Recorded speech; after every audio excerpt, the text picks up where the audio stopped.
Welcome back to Bust Picks. It is episode 59. My name is Dio.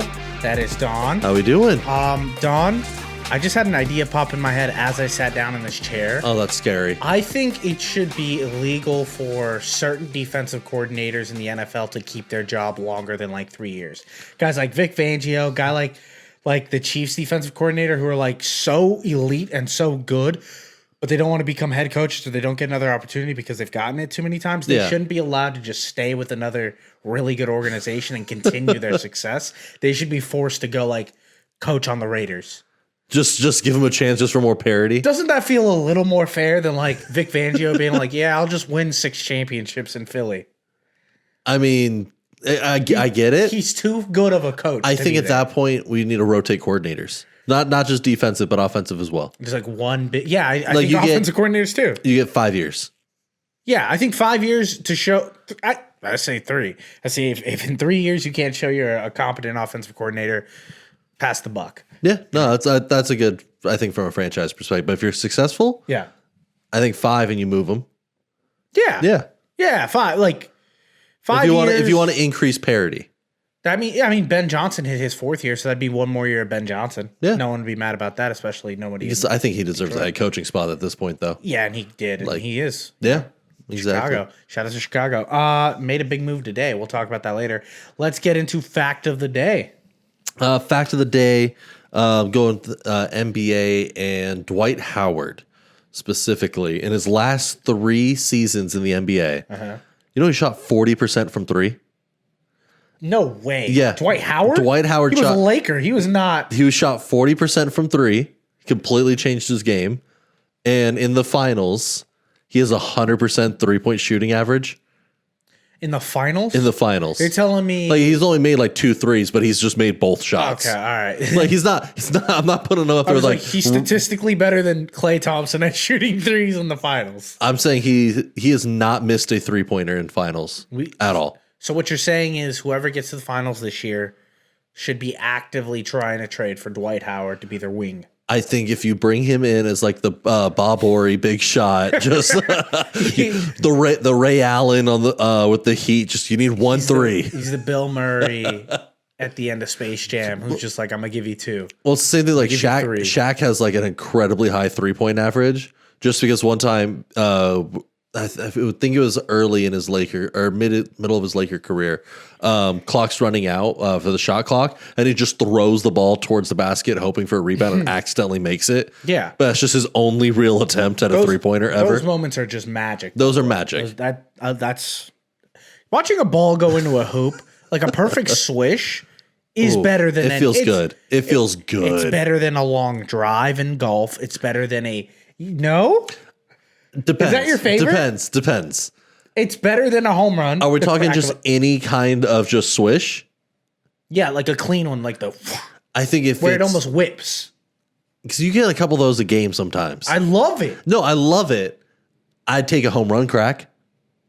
I think if you're talking like a deep 3, like a logo 3, like a deep 3. Like if you're talking like a logo 3, if you're talking half court and it hits, I'll put a comparable. Yeah, you're right. I would say, yeah, you're right. But like just for an overall switch, I'm like, I don't want to see that at a KD mid range. That's true. Like that's not going to hit the same. Yeah, but a deep 3 with the swish, it's magic. Let's get into some segments today. We're going to talk about some NFL news. It was just going to be the Deebo Samuel trade, and then the NFL is like, here you go. Here's all of the news stories. Let's just get crazy. We are officially done with all. Combine, as well as the deadline has passed as of this morning for any franchise tags. So we're going to cover a couple things that happened over the past few days, some of the big ticket items. Yep. First off, Deebo Samuel gets traded to the Washington Commanders for a 5th-round pick. Very low draft pick in my mind. So they do have to pay him. Yes. Which is like, it's a hefty tag. Commanders can swallow it, no problem. Yeah, they're not really paying many people right now. The internet kind of took this, instead of being like, wow, look at how elite this can be for Jaden Daniels. And immediately, I don't know what happened, but the internet loves to fat shame athletes now. And Deebo Samuel is getting fat shamed everywhere. No, like that's dumb. That's just so dumb. I think it's a really lazy way to be like, you lost the trade. Look at you. There's other things you can say about Deebo Samuel without him being fat. Maybe you could say, oh, he doesn't play as well as he used to, or his shoulder's a big concern right now. Yeah. Like, that's why I think he only went for a 5th round. Maybe his hands are less consistent than you'd want from a receiver. Yeah. There's a lot of things to critique. I mean, if anything, I want him to look a little thicker. I want him to be a little bulkier because that's his play style. When I asked you about this the other day, and I was like, what do you think about the Deebo Samuel trade? Your response was the exact response I had. And your response was, those check down screens are going to be elite. Oh, they're going to be amazing. Jaden already was trying to use Eckler in that role. They use Zach Ertz a little bit in that role. I think they get a more physical, younger athlete doing it now, which is going to help a lot with stretching the field for McLaurin. 100%. I think it opens up for McLaurin. I do think if you get 14 games out of Deebo and you get a good 900, maybe even kiss 1,000-yard season with a couple big games, get him in the running game a little bit involved, I think you're talking about a really efficient offense, and I think this is really good for the Commanders. The ceiling is there. The floor is why he went for a lower pick, I think. It's just he could play 2 games and be out for the season. Did 5th round pick surprise you? It did. I was expecting like a 4th or like a 3rd, like send the 49ers a 3rd and the 49ers send back a 5th. Like, yeah, like they get back a pick or something like that. Like just for a 5th straight up just felt very low value, low stakes. Yeah. It felt like 49ers just wanted him gone. 100%. That's what it felt like. It felt like they're like, 49ers are clearly moving into a different direction. Part of that direction is maybe that 49ers Brock Purdy contract that's coming out soon. Yeah. Reportedly, the initial conversation is starting at $43 million a year, putting him the 13th highest paid quarterback in the league. That's going to be a plot point that we're going to be watching all offseason, maybe even going into the season. I think that's a decent point to have him. He has been successful for the team overall in his tenure. I think he deserves to be in that 45 to 48 range. Yeah. But if they can get a deal, that's great. This 49ers team is good. They're getting older. They do need to kind of flip a switch and be like, all right, what's the direction of this team going forward? Because the rest of the NFC is young and good. Yeah, they need to reload.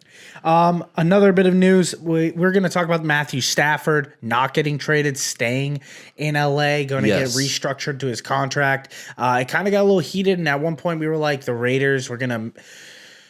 Tom Brady was like mingling, and he's like, hey, we're both in Wyoming. Flew him out to Wyoming. The Giants as well hired his brother-in-law. Which is illegal.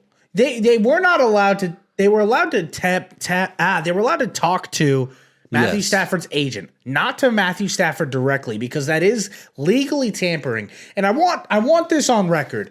Tom Brady gets away with cheating more than any other person in athletic sports history, and everyone just accepts it. So what Goodell came out and said, and you take this as you will, that's fine, because I know your thing with Brady. Yeah. What Goodell and Sean McVay both had come out and said was it's not tampering because he had prior team authorization to do it. The Rams said, go ahead. If he not notified the Rams or the Rams said no when he did it, then it leads to tampering issues. It just but because the organization said, go ahead and go look, go search, that's where it's that kind of, okay, I guess it's okay. It's just crazy that Tom Brady will get away with it, but if someone else did it, if the Jets were to do this, people would be like, whoa, someone tagged the Jets right away. Yeah. Another bit of news that came out, Myles Garrett possibly being on the trade block. It sounds like everything he wants out. He wants out, but Cleveland has zero intention of trading him. And the rumor is they would have to get a haul in order to get rid of Myles Garrett, which is reasonable. He is one of the best defensive linemen in the league, has been consistently producing at a high level. I think if they can walk away with 2 first-round picks, I'm thinking about the Khalil Mack trade-esque. Yeah. 2 first-round picks and some more trade compensation. A couple fourths, yeah. That feels good. I think it can immediately make the Browns better. I think they would, yes, because they are locked up in a very bad cap area right now. This year. The Watson trade.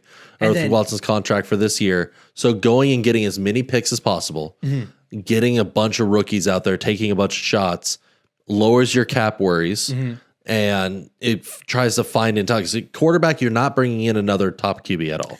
Unless they get Cam Ward or something like that, Yeah, but you're going to have to move up to go draft the guy. Or not even really move up, but you're going to have to draft a guy. Yeah. Receiver depth is kind of cooked. For sure. They have a lot of holes on that They team. have a lot of issues. That's the only way to rebuild because you can't go sign free agents to fill this. I believe in Kevin Stefanski. I think he's a good head coach. He's competent. And the NFL has taught me one thing: a team can go from zero to hero very quickly. Yes. But another thing the NFL has taught me is the Cleveland Browns will always suck and forever suck. They'll figure out a way to trap themselves in something. Yeah. I think the biggest news and another news that probably made you smile, T. Higgins gets franchise tagged for the second time, penning him to make about $29 million this year. Don, you're right. I think this validates a lot of my worries with the Bengals. Right now, reportedly, they are nowhere close to a Jamar Chase deal. Nowhere close. Like the numbers are completely off. T. Higgins left his representation last season to have the same agent as Jamar Chase. If they franchise tagged him a second year in a row when he wants a deal, and they're nowhere close with Jamar Chase coming in so far, it leads me to worry neither of the receivers are there next year. I don't see a world where both of them are back, but I think Jamar Chase will get his money. I think he just wants higher guaranteed, and he wants to reset the market. Yes. That would be upwards of $38 million a season. Mm-hmm. That's more than quarterbacks now. And I think the Bengals are like, well, we need to see something then. We need to see something more than just what you're putting out. $38 million is now more than Baker Mayfield. Yeah, it is. I don't know if... Can you say Jamar Chase is more impactful than a quarterback? It depends on the quarterback. I think good quarterback? I think it could be argued depending on the QB. Baker, I think, is a good line for that. Yeah. Because I think he falls around Baker as much as he does for the team. Yeah. I think the Bengals will end up getting something for one of these guys. And if they do lose both of them, they're going to have a lot of picks. They're going to have... They might. What's the might? They have to trade T. Higgins this season in that case. Then they'll still get picks. I don't know. I guess my trade value is way lower or way higher than what the league views it. Because if the league is viewing Debo at a fifth, that leaves me for T. Higgins for a third, which is justified. Jamar Chase is undoubtedly a first and something. Correct. Me. Like it's a minimum like 2 firsts. But I can see your point where like it's not enough to be like Bengals fans to be like, look, we got rid of T. Higgins and Jamar Chase, and all we got was this 3rd round pick, a 2nd round pick, and a first round pick. You're not feeling good about that as a fan. No, you're not like. Unless you draft elite, but once again, what are the odds? The NFL has taught me a couple things. The Bengals are also always going to suck. Like it's an ownership issue for them because they can bring in top talent. But Don, they've never had an issue doing that. Their owner's not even a billionaire. He's so poor. He can't even afford them. I honestly look at the Bengals in the same way I think a lot of teams view like a lot of small market MLB teams. Yeah. Is if we just make enough to kind of make noise once in a while, but keep guys on minimal contracts, we'll make a profit. And that's all they care about. They're going to lose Joe Burrow that way. They're going to lose Joe Burrow that way because he wants to win. He wants to win, and they have yet to load him up with a proper team in any way. If Joe Burrow becomes a Cardinal or like a Ram in a few years, will you stop hating him as much? 100%. That's a fact. I think I'm still going to have the same critiques of him. That's not what I said. I mean, yeah, there's divisional rivalry that does add to a little of the vitriol. I won't deny that. Yeah. But I do look at it as I do not see Joe Burrow as being a top 5 quarterback in the league. I think that's correct. I think he should be from 5 to 7, undoubtedly. I think at worst, I think he's closer to 6 or 7 at best. Okay, so then we're both in the same area. Then we both. But he's expecting top 5 money. He is top 5 money, and that's where I completely disagree. Like I do because my mindset towards him, I believe that he is a product of Jamar Chase's high end talent more often than he's a product of being an elite quarterback. Well, like he's a good quarterback, but I think he's closer to the average line than elite line. But he gets pushed over the top, like we saw with Sam Darnold.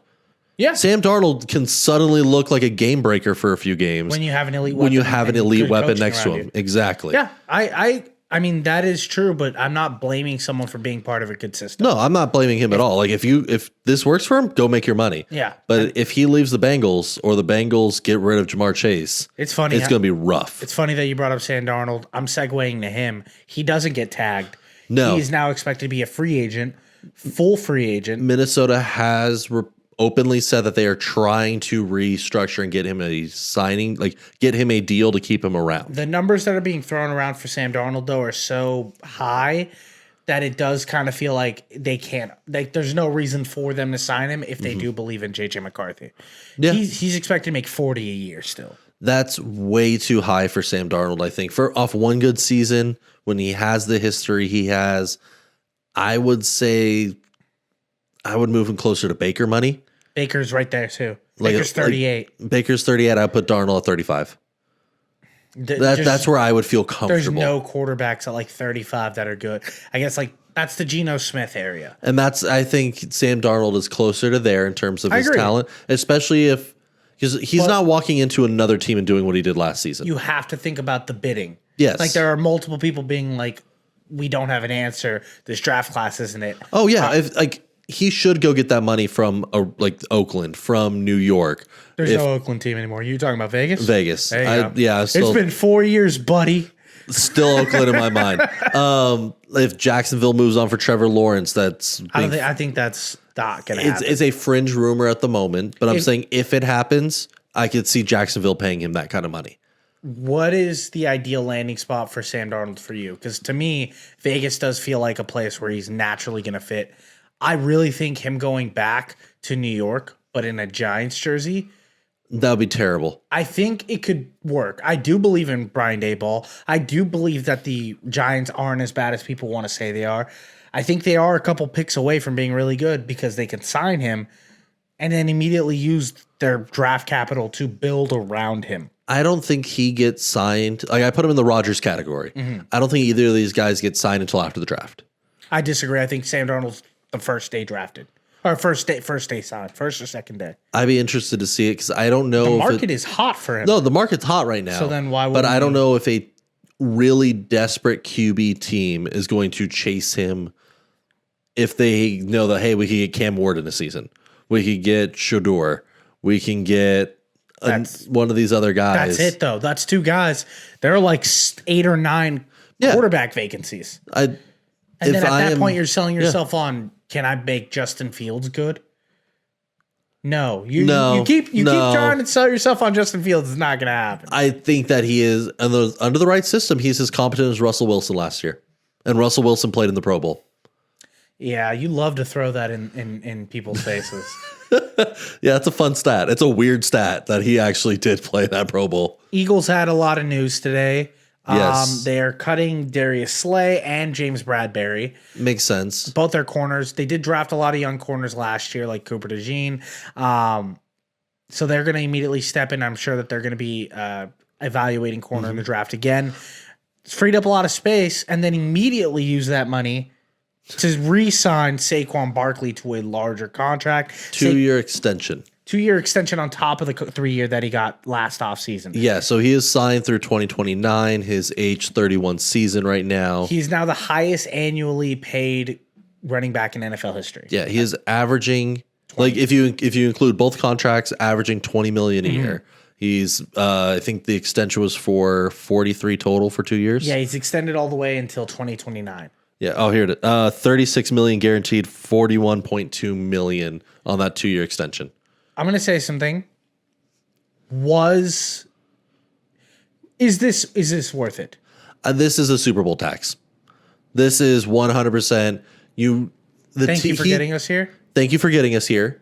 We know that we have another solid 2 years out of you. You have a good 2-year window. Yeah, like with really good 2-year window. This keeps him happy. And because he has 2 years on the original contract, by the time this extension kicks in, if he has lost any kind of step, no one's going to be mad. I think people would be mad when they're no one's going to be $20 million for a running back that's not playing well. But for a year or two.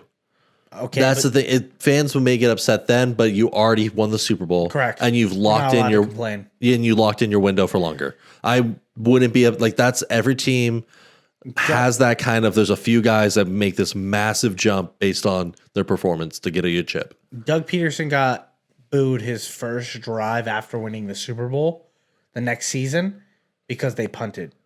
Because that's the kind of fans that are in Philadelphia.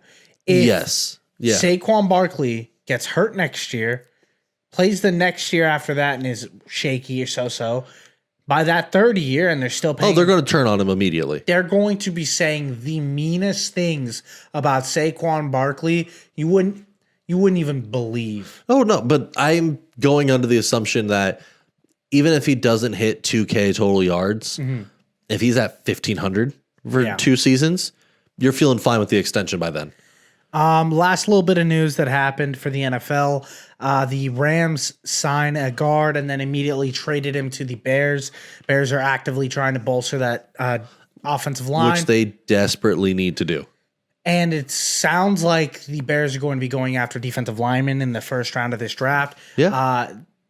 Ben Johnson has clearly mapped out a way to win for this team. They want to build in the trenches, and they know keep Caleb Williams safe, develop him that way. I think it's the best way to go. It's just a little bit of news I wanted to add because I do think in larger scale, the NFL, it's going to matter a lot. I think it will matter long term. Another small term story is the Jets released Davante Adams today. That's huge. I don't think that's huge. It was expected. This was already the minute Rodgers left.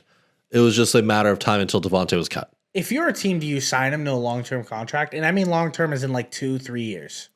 I think you can. To me, it matters on what the money is because I look at him as, do you see him more in the Mike Evans range, 21 million? I think he has to be in that range. Or are you putting him in the D-Hop range? No, like 16. D-Hop range would be great. Yeah. I think he's somewhere in the middle of that. I think he's somewhere in the middle of that. If you could get him 2 years, 19 million, I wouldn't be mad. Like 2 years for 19 million, period? 2 years, 19 million a year. Oh, yeah. Because that's Mike Evans is 21 million a year right now. Less than Saquon? Yeah. Because D-Hop's, no, I mean, Mike Evans just hit 1,000 yards, 7 years in a row now? 8 years in a row now? Yeah. And he's making 11 years in a row. 11 years. Yeah. He's 21 million right now. D-Hop's 15 million a year right now. If you put him in the middle of that, that feels okay for his talent that's still there. Yeah. Like he doesn't have the separation, but he still has the hands. He's better than D-Hop right now. Oh, yeah, he's better than D-Hop. Yeah. I'm saying when D-Hop got that contract, he wasn't D-Hop that we saw in the Super Bowl. Yeah. He was D-Hop that we saw on the Titans still making a catch. I think Davante Adams on the right offense would be still pretty fun. I would like to see him in Kansas City. I think he'd work really well there, and they could sign him for a good amount of money and still play with him. I think him in Pittsburgh would be a lot of fun. There's a lot of teams that could use him as a viable number 2 right now. I'm thinking of teams that have cultures that he won't immediately go and destroy. I think he has to go to an organization that I think clearly Seattle has will an be identity. interesting. Because they're moving on from Lockett. But they're still trying to figure out their new identity post Pete Carroll. You've had a season or two, yeah. I think it's been one season post Pete Carroll. Yeah, one full year post Pete Carroll. I think that would be an interesting team for him to fall in. I think putting him on like maybe the Cardinals. I can see the Cardinals chasing him, put him opposite of Marvin Harrison would be a lot of fun. The second you add an older wide receiver to the Cardinals, I just think of like Emmitt Smith. Like just like the Cardinals are where you send players to die. Another interesting one I could see chasing is the Chargers. I think the Chargers would be great. I think him under Jim Harbaugh, that's a culture where he can't just make it about himself. Jim Harbaugh's like, hey, and you get to go play your rivals, the Raiders, that you were on that team. And you get to be the number 1. Even though your maybe talent isn't there, but Johnston isn't competing against you for the number 1 spot. No, but Ladd McConkey is going to be a target guy too. Yeah, without a doubt. You go get him, you go add another cheap receiver in the later rounds instead of making it a huge priority. And I think you nailed it. I think the Chargers would be amazing. I think that is the best spot for him overall. I don't think they're going to pay him the money he wants. We'll see what he gets. Yeah, it'll be interesting to track. I do think he's in that 20 million range. Let's get into some WWE, Don. It's your time to shine. WrestleMania season, buddy. It was the Elimination Chamber? Elimination Chamber pay-per-view. Electric. I love this new regime that's taken over since Vince finally got kicked out. Because this used to be considered a B pay-per-view. Like this was just like a not one of the top four, the big four that you always see every year. This was like, oh, it's like I still don't right think it's there, it. but I still think it's fun. I love the fact that they did so much on what is like they made it must watch. Yeah, I thought it was must watch. Because John Cena turned heel for the first time in his entire 25-year run.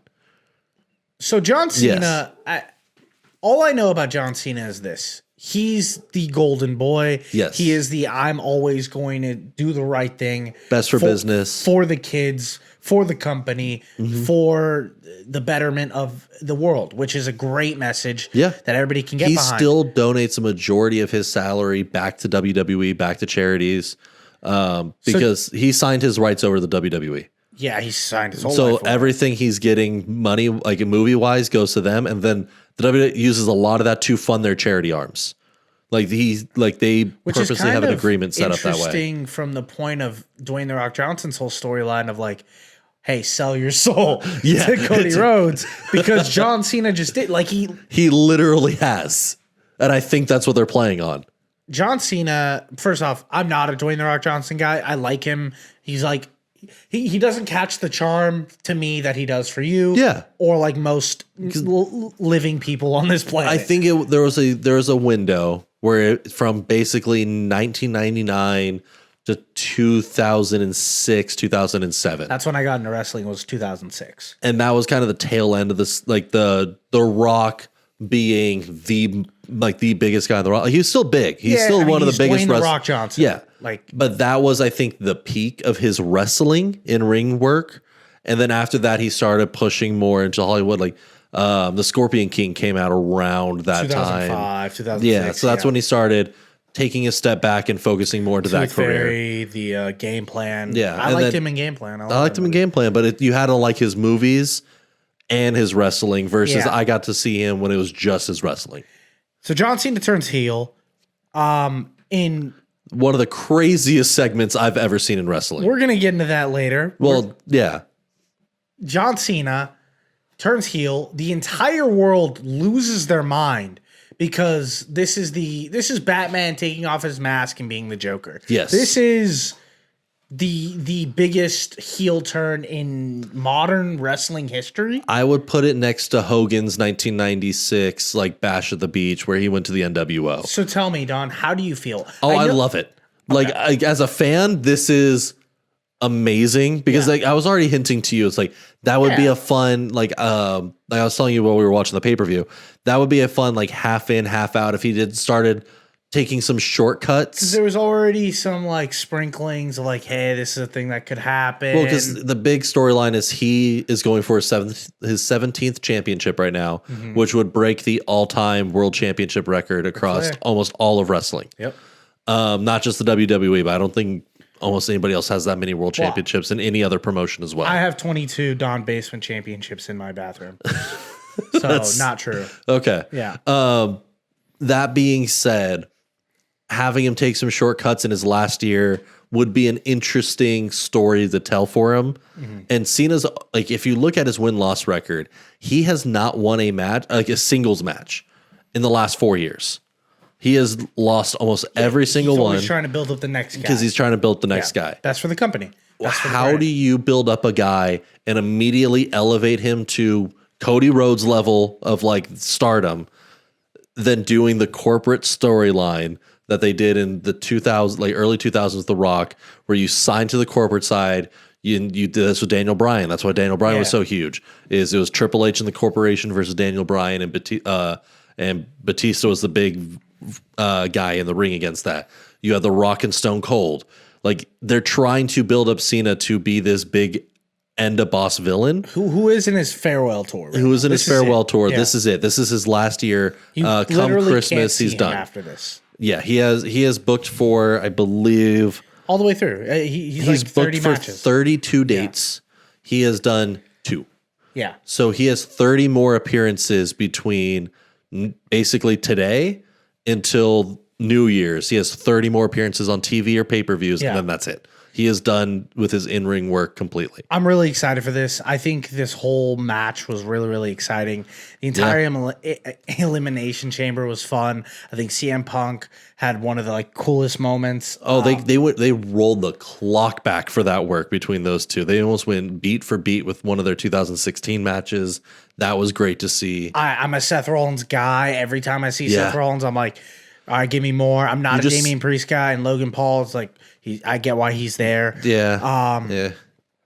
But I think you set up the blood feud with CM Punk, Seth Rollins perfectly now. I think because it's going to be a blood and guts match with them come WrestleMania. WrestleMania is going to be a blast. It's going to be incredible. I didn't think they would be able to heighten it from last year. Right now, they figured it out.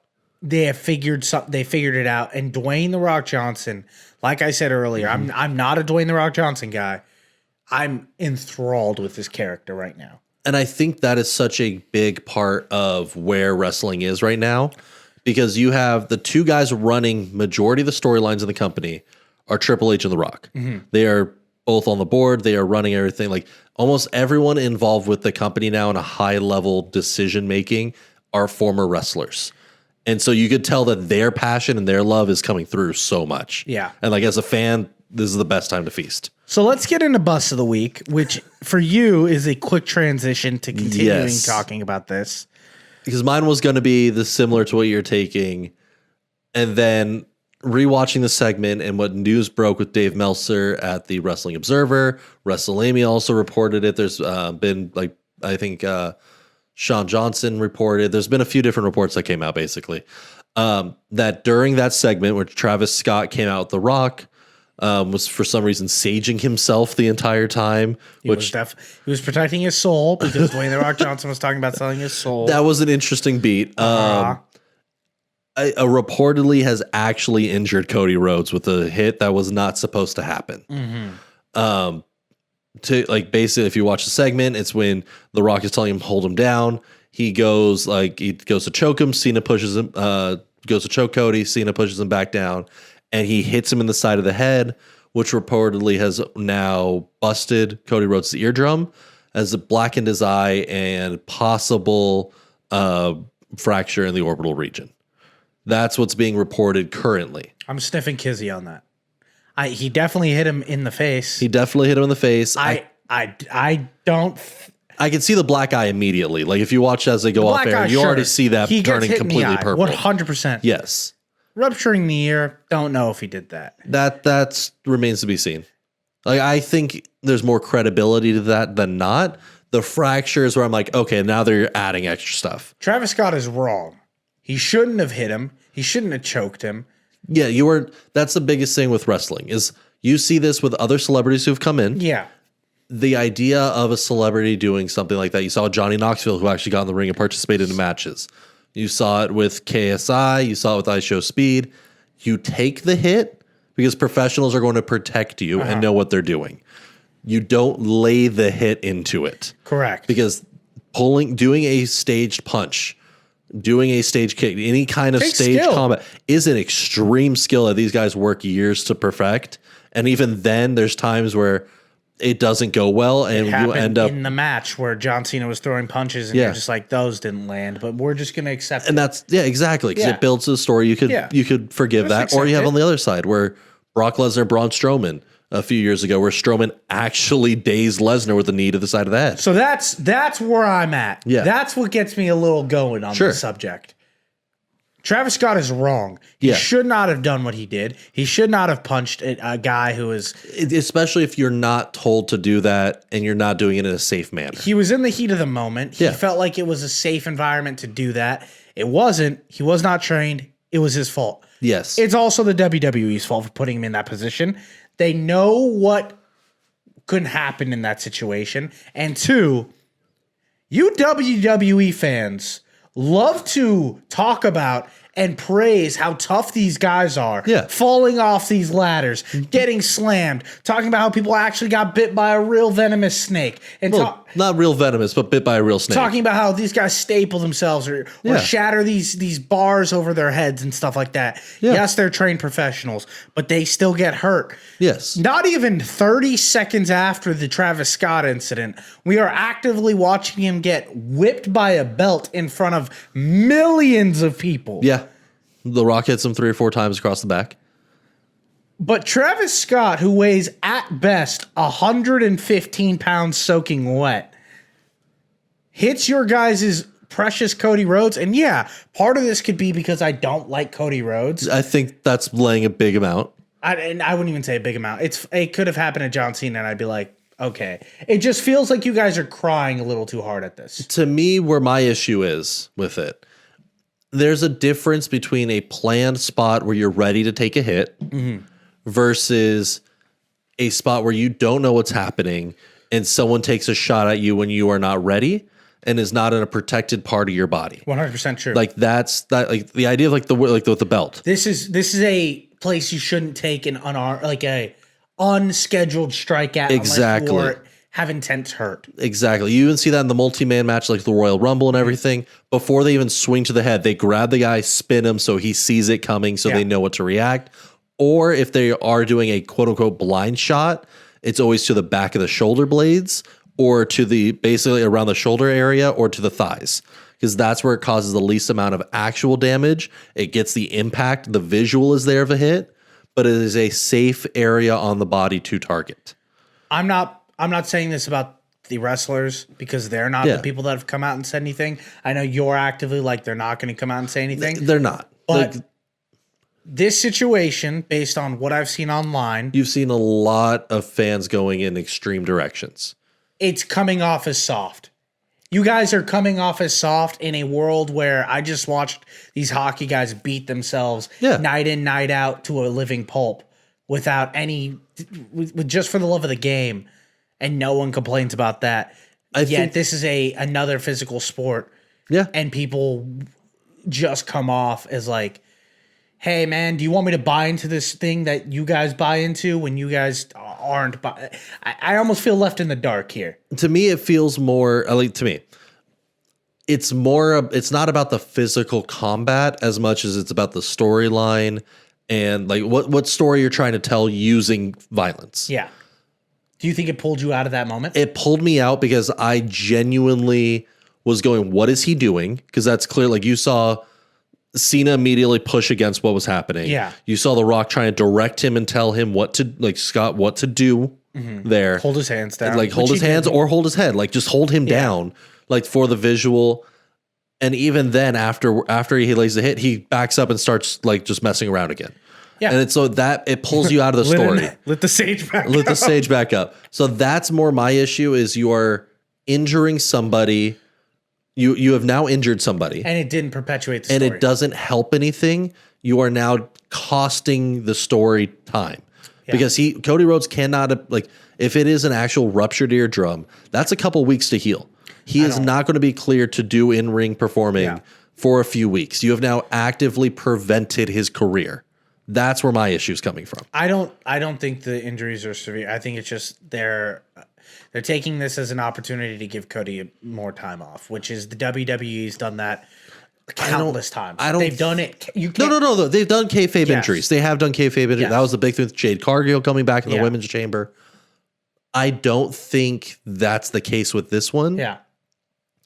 Because after that segment, why would a company actively choose the biggest headline coming out of it? One of the most talked about by fans isn't Cena being a heel, isn't The Rock turning against the company.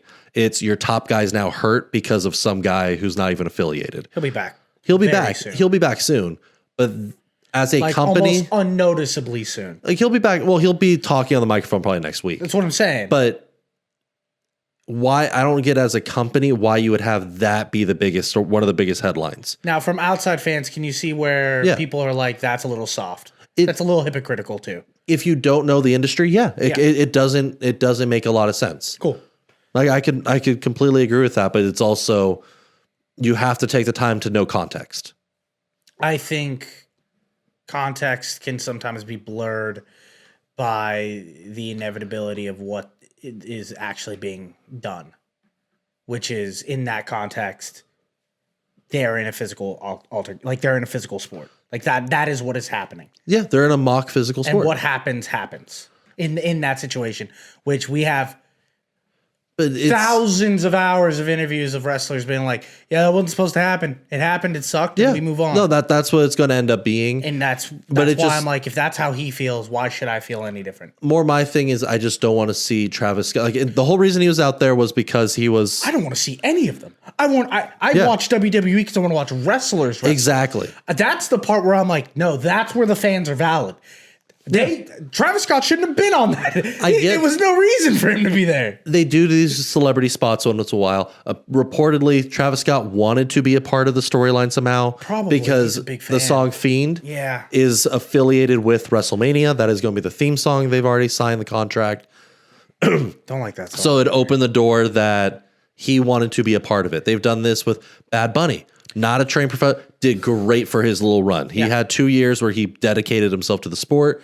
I'm forgetting the actor's name, but who did Green Arrow. He did the same. His name too. I always feel bad. Suits, yeah, he's a really good actor. Good actor. But like, poor guy. he trained for 4 years. He won a world title. He was actually in a wrestling show on Showtime for like 3 years. Exactly. Like he was a huge fan. He got involved. I'm all for that if a celebrity's going to dedicate themselves. Yeah. Or you do the Johnny Knoxville style where you're just going to take a hit and move on. Yeah. This kind of in between where you're throwing hits, I don't think needs to be a part of it. Gotcha. I'm going to move on to my bust of the week. I have Shador Sanders as my bust of the week. The NFL Combine was last week. I already have feelings about Shador Sanders that I've talked about on this show. I like him. I think he can be a good quarterback in this league. I think where he's currently at in the draft process is where I would put him, which is in the early teens area. Yeah. He went into this NFL Combine, met with multiple teams, and has shown to be kind of a brat, kind of be a little too cocky, but not in the same way Caleb Williams was. Yeah. Caleb Williams came off as confident, kind of like I know what I'm doing and I'm ready to grow. Shador is kind of like, I am going to be great, and if you don't draft me, and if you're not the specific teams I want to be drafted to, you're missing out on history.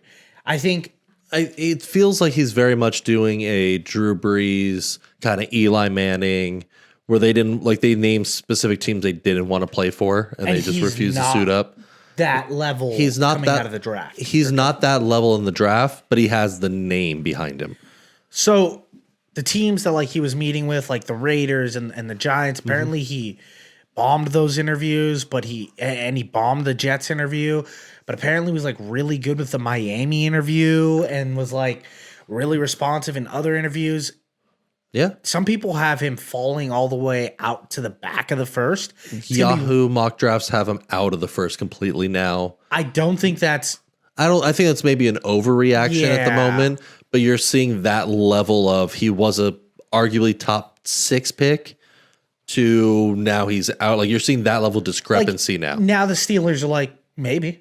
Yeah. Like now the Steelers are like, maybe he can fall to us. Yeah. And I think that like it's cost him millions of dollars in signing bonuses alone right there. I think it's a bad look for Shador. I think if he would have went in and just tried to even if it's not him, but just play the part for 3 months. That's literally all you have to, from now until the end of April. That's 2 months. Yeah. And it soured a lot of people. He refused to throw at the combine. Yeah. He refused to participate in anything but the necessary, like the ones that are mandatory. Yeah. I mean, but to be fair, he did go into all those interviews and he was like, I'm not putting up a different image. This is who I am. Yeah.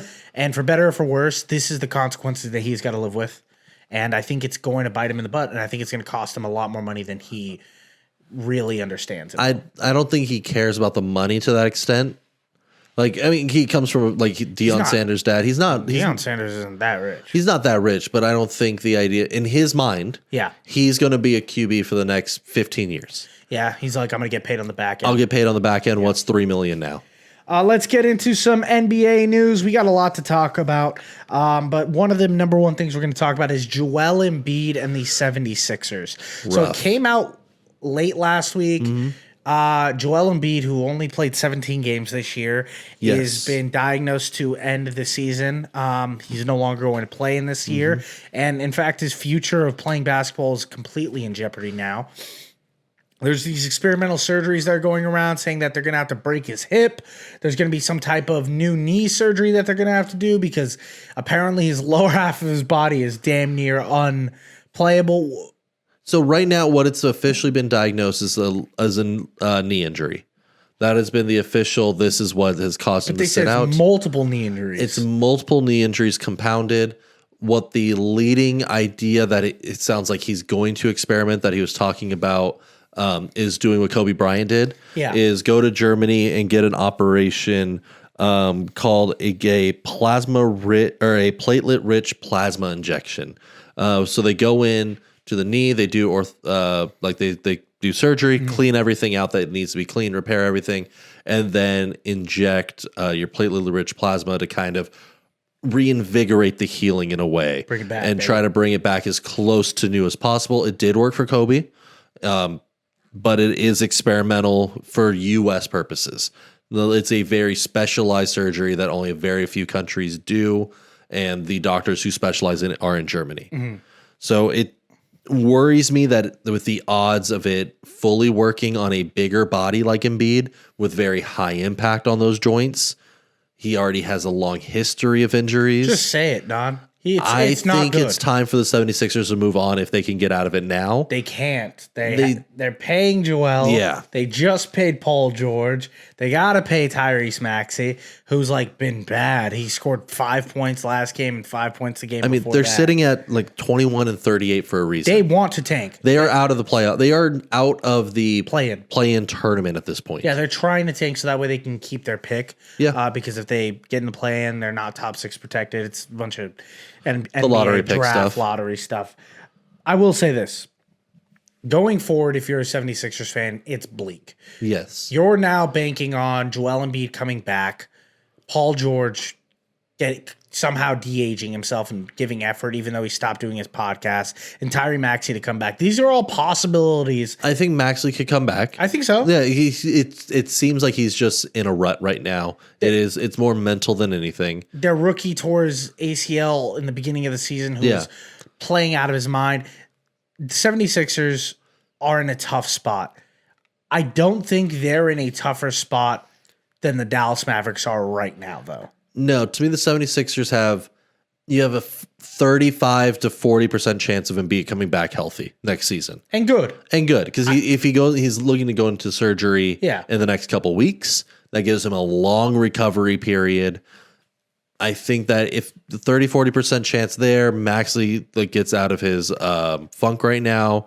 Paul George. I mean, you can't really do much about Paul George. Kind of just but eat the Paul you George. have your rookies coming back healthy. I think you can be a 6 seed, 7 seed, or it's like a 5th seed with that team. East is getting better. East is getting rowdy, but I think that you can compete. You can break into the East. You're missing a couple pieces. If Embiid is out, do you think we've seen the last of great Joel Embiid? I think that we've seen the last of it now. I think because so too. Even if he comes back with this, he's going to be scared of it. It's going to be a fear of anytime he goes down weird, any contact to that knee, it's a fear now. I'm afraid that he might just be not bad, but not have the mobility to actually play efficient minutes on a basketball court. No, I think it's time to start talking to Embiid as maybe a 6th man, maybe a 7th man, which with his contract you can't. Yeah. But once you could restructure, once teams start looking at him, I think that's going to be the new conversation in the next 2-3 years we're going to start having. Let's get into the Mavs. Mavs just lost Kyrie Irving. Yep. Who is one of my favorite players ever. Torn ACL. And I don't want to be. I know I just said we probably saw the last of great Joel Embiid. I'm getting to the point of grief where I feel like this might be it for Kyrie. Where I'm like, this is probably the last I'll see of my sham god ever. He is what he's done for small guys playing point guard who want to dribble the ball has made guys like me walk on a basketball court and be like, I can do anything. He's a great ball handler, without a doubt. He can shoot from both hands. Yeah. He is one of the most dynamic players I've ever watched play basketball. And I think like I probably don't get to watch him in prime mode anymore. It makes me really, really upset. But more than that, this whole Mavericks ordeal has been so It's intense. been bad luck. It's just Do you think it's bad luck? I Because mean, I'm now at the point where it's orchestrated chaos. Can I take you down a rabbit hole with sure, me? let's go down the rabbit hole. There is no denying that this new ownership group wanted to make a change. Yes. There is no denying that Las Vegas wants an NBA franchise in their state. There has been ties of the Mavericks going to Vegas. I don't think it's going to happen. It can happen, and it might happen. I don't see Mark Cuban doing that. Mark Cuban has no say in it. He's a 10% stockholder. That's true. Now. He doesn't. He's out the picture. Yeah. It's now a corporation that runs the Dallas Mavericks. If you do, that is going to be such. It's going to be treated the same way that the MLB treats Oakland, the Athletics right now. Yes. You are a fraud of a franchise, and you are cowards. Here's what makes me go, there's more smoke to this fire than people want to let on. There are rumors that Anthony Davis will not play another game for the Mavericks. He will sit out the rest of the year and ask for a trade this offseason because he does not want to be involved in this, along with Klay Thompson's representation getting ready to try to get a buyout out of Dallas. It sounds like everyone's out of Dallas this year. It wouldn't surprise me. The GM Nico was saying that, like in his press conference recently, talking about why the Davis trade and what they see. They are according to ownership and according to the current GM and president of basketball operations, they are gambling that they're going to win a chip. That was the purpose of this trade. They said winning a championship that's the standard that they judge this team on. Exactly, because they made it to the finals with Luka, and they lost. So that's the only next step that you could quote unquote win in this trade of getting rid of him. They played a really good Celtics team. They played a great Celtics team. Yeah. But if you're going to trade the guy who got you there to the finals, you have to go win the finals with a new guy. Yeah. That's the metric. If they turn around and use this as an opportunity to blow the entire team up and rebuild in a new city, this is going to be one of the all-time, like, just scandals. Is this worse than Indianapolis leaving Baltimore in the middle of the night? I think it's right there. Do you think it's as bad as what the Athletics are doing to I think it's the same as the city of Oakland and the Athletics. I put it in the same tier because you are no longer, like, not only are you open, if this happens, I qualify, if these rumors are true. Can you see, like, I don't think it's that crazy of like a realization. Like, I think it is going to happen. If it does happen, you are now in the conversation of one of the worst sports franchises for treating your fans ever. Like, I don't think that's hyperbole. You have to rename your team, right? You have to rename your team. You are going to, like, you're not going to get any fans in Vegas. Like, no fan. It is going to be hard to get a dedicated fan base after you just burned your previous one. I don't think Vegas is banking on dedication. I think they're banking on visibility. But the team is. The team's going to bank on, because I think no matter how visible you are, no matter how big your market is, it's not the Raiders where you have the one of the most hardcore fan bases traveling with you. Yeah, it's not the Golden Knights who started there and have become hometown heroes and have one of the most frantic, like, frenzied, like, barns to play in. I agree with you, but the NBA is a little different in this aspect where people come out to see other people. Yeah. And you just need a player or two to get people to be like, oh, and they're going to play against Kevin Durant and Devin Booker this game? Of course, I'm already in Vegas. I'm already doing a bachelor party. Like, think of all the people that are on a weekend basis in Vegas that now get to add, like, oh yeah, we'll just go to the Mavericks game this week too. But if they're a bad team, bottom tier, like Charlotte Bobcats era kind of bad. Yeah, like all-time bad. You're not going to sell tickets. I don't care who's going to come in town. I agree. You're not going to sell at that stadium ever. It's going to be a bad investment. That's why I don't think it's going to be a full bull. Here's my thing. If Anthony Davis can still get a lot of money on this trade market. Yes, he can. But if you're getting rid of him, you're getting rid of Klay. Kyrie's probably out. Yeah. Who do you got left? Go make a bid for Cooper Flag. That's your best bet. Which leads me to another topic we're going to talk about later for question of the day. Okay. Last thing I want to talk about for a little NBA circuit. I want to give us some pats on the back. This is such a Homer segment that you wanted to talk I about. don't care. The Lakers are the second hottest team in the NBA. The number one hottest team is the Cleveland Cavaliers. They just won 11 straight games. Shout out to the Cleveland Cavaliers. This isn't your moment though. It's Laker ball. I'm Don. What's my screensaver? Oh no, it's the one piece of LeBron with Luka and Austin Reeves. Yeah, I'm in. Everything I've said before about Luka Doncic, I regret, and I'm here to say I'm sorry. I was hurting at the time. It was coming from a place of jealous. In fact, I love Europe. They have some cool stuff there, man. This is a complete 180. I did not think this was going to happen today. I didn't know either. I said some things about European players. A lot of things. Did I say they should have never came to the NBA, and if they were really that good, they'd make their own league overseas? Maybe. Who even knows? Did I say Luka's the laziest defender and maybe the most overrated point scorer in NBA history? I don't know, man. That was episode 4. It's episode 59 now. Wow. I did see him live with Don the other day. Yep. And I'll tell you this. He looked good. I love him. He was hustling. His defensive effort was there. It looks like he's lost weight. They're playing such good defense. They really are. The Lakers are. have 116 rated defense. That's the number one defense since the All-Star break, since the beginning of January. They are playing good defense. Yeah. Everyone is. I'm really excited to see this team in the finals. I am not saying championship yet. I just said finals. I'm clearly thinking finals. Yeah, you already are. I think there's still holes on the roster that worry me. Center. It's center for you. It's not even just center. It's interior defense as a whole. We have Jared Vanderbilt. How dare you? Vanderbilt's tiny. He's not going to go cover. Like we went to the Clippers game this weekend.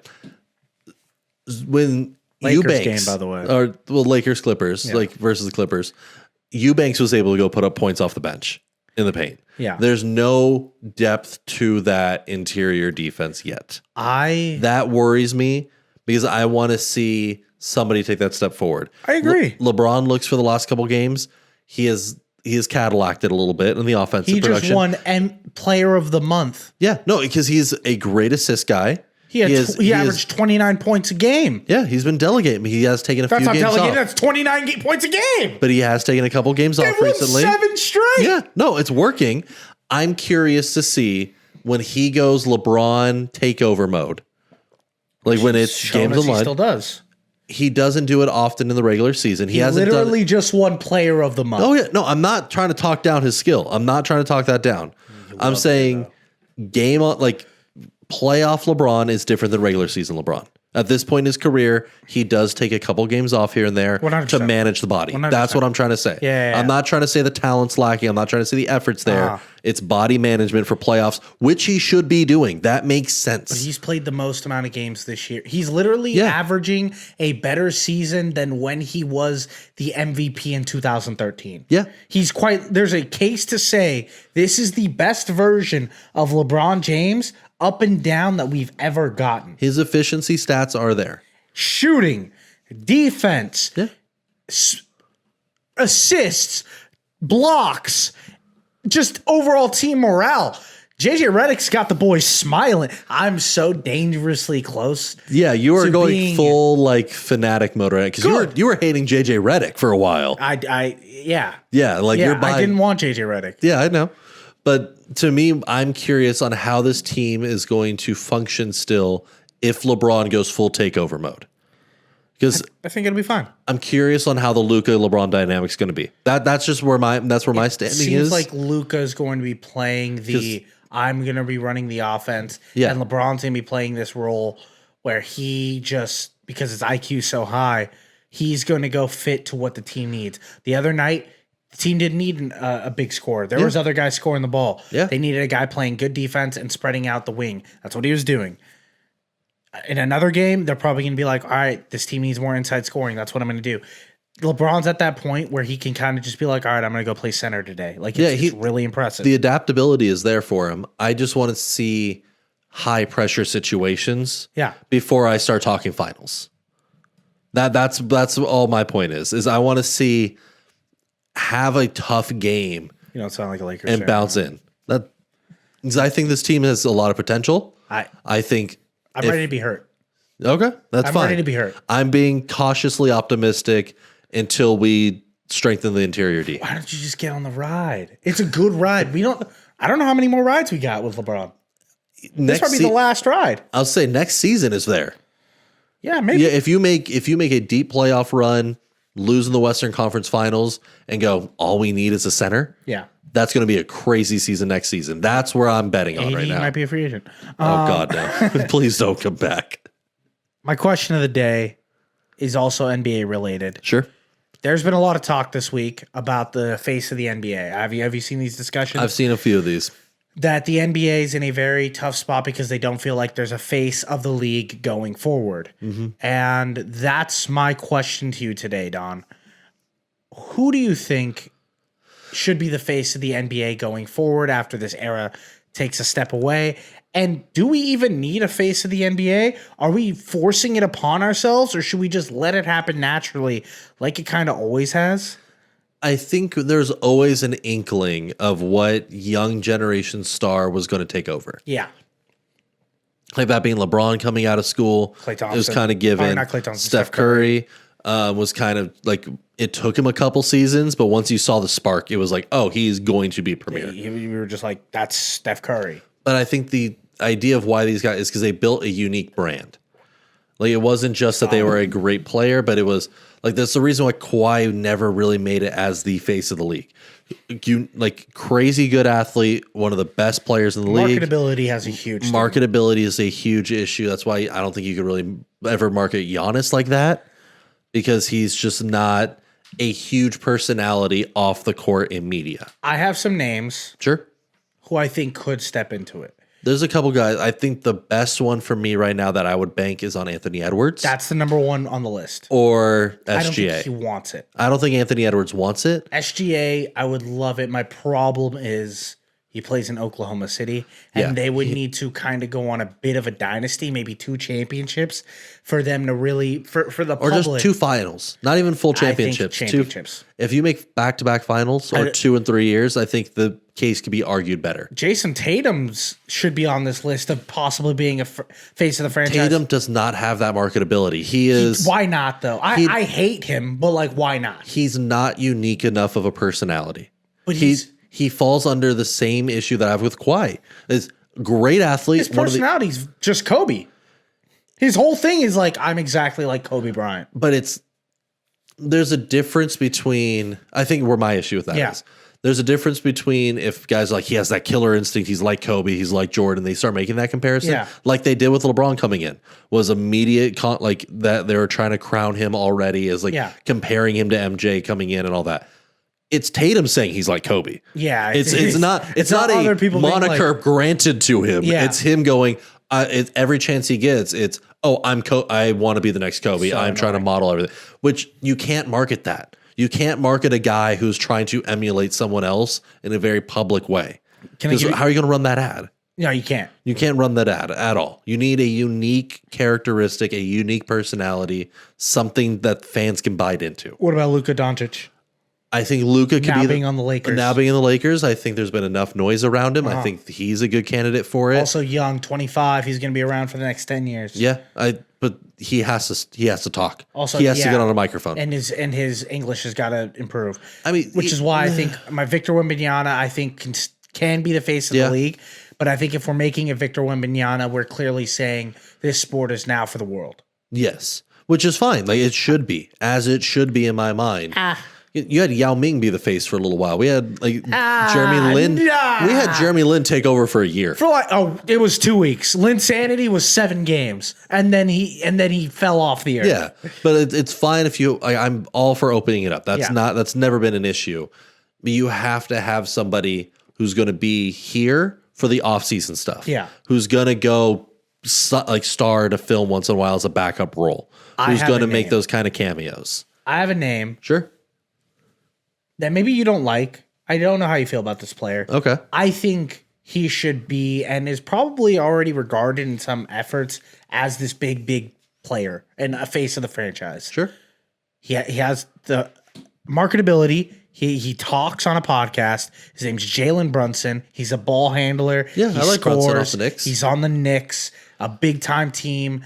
They have Cat, and they're doing great things in New York. That New York media scene, everyone likes him. He was a college champion. He feels like, to me, the story of his life naturally feels like this guy should be another great. If they can win one chip, we're talking about Jalen Brunson possibly being the face of this NBA. And I don't feel like anyone's talking about him. Because he hasn't taken over.